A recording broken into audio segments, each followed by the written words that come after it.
बाबा ने कहा है कि बच्चे, मुझे सच बताओगे तो आधा पाप माफ हो जाएगा।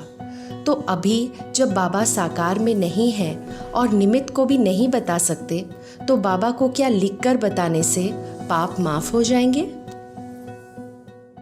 देखो, बाबा ने कहा है, ये मुरली के अंदर श्रीमत है कि बच्चे, बचपन से लेकर अब तक आप अपनी हर गलती को जानते हो।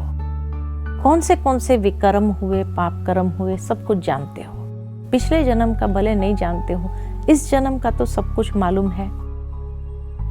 अब साकार में बाबा होते थे और बाबा को सुना देते थे, वो बात अलग थी।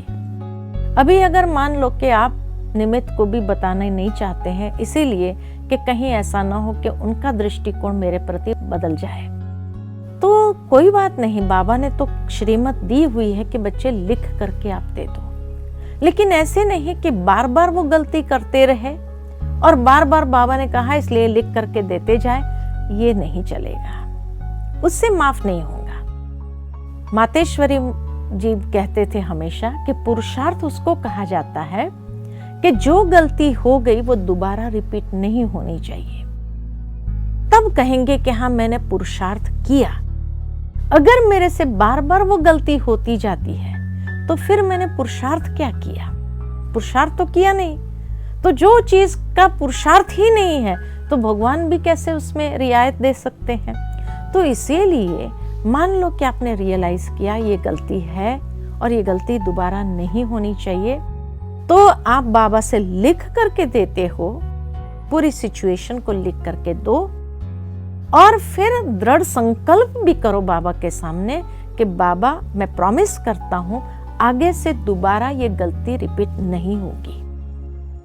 तब जाकर के जो लिखा है उसमें आधा माफ हो सकता है ना? लेकिन उसके बाद सचमुच परीक्षा आएगी। परीक्षा माया भी देखती तो है ना, तो इसीलिए परीक्षा आएगी। और फेल हो गए तो फिर वो लिखा हुआ में आधा माफ नहीं होगा, क्योंकि वापस उसके वश हो गए। तो इसीलिए जब लिख करके दो, प्रॉमिस करो साथ में, और माया टेस्ट करने आएगी, लेकिन उस समय इतना जागृत हो जाओ कि ये माया आई है मेरी परीक्षा लेने के लिए और बाबा के सामने मैंने दृढ़ संकल्प किया है, तो अब मुझे उसके वश नहीं होना है। तब जाकर के बाबा फिर माफ करेगा, क्योंकि बाबा भी कहते हैं माया मेरी आज्ञाकारी बच्ची है। मैं माया को कहता हूँ कि देखो, जाओ, बच्चे ने दृढ़ संकल्प तो किया है, प्रॉमिस किया है, लेकिन देखो ये क्या प्रॉमिस रखता है या नहीं रखता है। और इसीलिए माया 2-4 दिन में ही आएगी, और जैसे ही आएगी तो हमें माया को अच्छी तरह से पहचानना है और उसके परवश नहीं होना है। अगर पास कर दिया उसके बाद बाबा माफ करेगा, तब तक नहीं। इसीलिए कहा कि बाबा को लिख करके दो। लेकिन फिर क्या करो?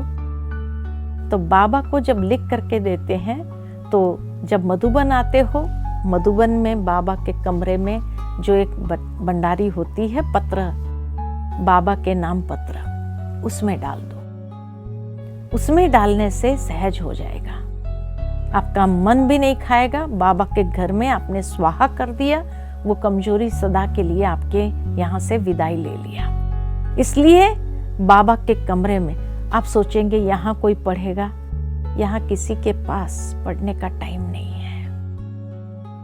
इतने सारे पत्र रोज के पेटी भर करके निकलते हैं, कौन बैठ के पढ़े? और किसका किचड़ा क्यों कोई पढ़ करके अपने अंदर समाना चाहेगा? बिल्कुल नहीं। वो सारे पत्र जो बाबा के नाम होते हैं कोई नहीं पढ़ता है, और उसको सीधा जाकर के बॉयलर में जला दिया जाता है। और जल गई वो कमी कमजोरी, आपके जीवन में से भी जल गई, ये समझ लो। तो इसीलिए जब आप मधुबन आते हो, मधुबन बाबा के बेहद घर में उस भंडारी के अंदर आप डाल दो, और उसको डालने के बाद आप निश्चिंत हो जाओ, हल्के हो जाएंगे। तो इसीलिए जरूर है, लेकिन ये प्रॉमिस जरूर करना होता है बाबा को कि दोबारा ये रिपीट नहीं होगी। और बाबा की आज्ञाकारी बच्ची माया आएगी परीक्षा लेने के लिए, लेकिन क्योंकि देखेंगे तो सही ना कि आखिर भी प्रॉमिस किया है तो कितना उस प्रॉमिस पर रहते हैं, दृढ़ रहते हैं या कमजोर पड़ जाते हैं। तो इसीलिए जैसे ही माया की परीक्षा आए, बस दृढ़ संकल्प के साथ उसको ओवरकम करना है, तब जाकर के यह आधा माफ हो जाता है। ठीक है।